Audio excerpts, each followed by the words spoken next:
Well, this Arctic blast is being blamed for thousands of canceled flights again today. Aviation tracker Mark Murphy says it's really not the only reason. What is going on behind these? Judgments where they just, all right, we're going to stop all these flights. Well, you heard the one passenger say that her flight was booked on Friday, and by today it should all be sorted out. You get a domino effect, so everything backs up. You lose 1 day of flights, and it screws things for several days. It's 3, 4, 5 days. But they seem to do it, Mark, en masse now, not just a flight at a time. We're talking about the preemptive stuff. Right. So what's happened is the rules and regulations about stranding people on taxiways and runways got put into effect. Massive fines to the airlines. So what the airlines look at is they say, okay, do I want to run the risk of bringing those passengers on, taking the risk that they may get out there and get on a ground hold, and if it lasts more than 3 hours, I'm going to get hit with massive fines.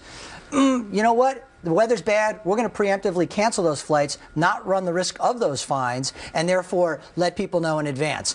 That screws up the entire aviation system for several days, and that's what people have to understand. It's not a one-day event.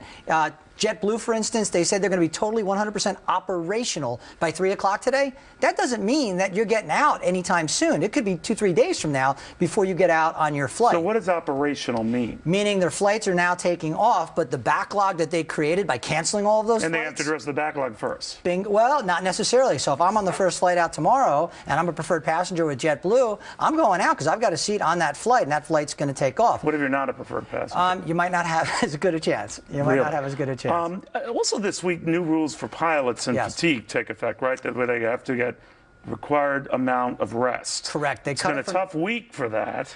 Yes, and so what happens is if you have a ground stop and the people and the pilots are sitting there, sometimes the pilot's got to come back because even if it was going to be a short flight, if they're held on the ground so long, he knows he's going to exceed his time.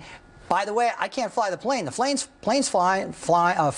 I'm going to fly, but I don't have the ability to go ahead and do it. So we got to take the plane back to the gate, get you a new pilot, a new crew, and that screws everything up once again. Now, so then it's incumbent on the pilots to say how much more can they add to this problem. They must know it's a problem already. What do they do? Well, they can't really do anything because they're regulated as to how many hours they need to rest, which is now 10 hours.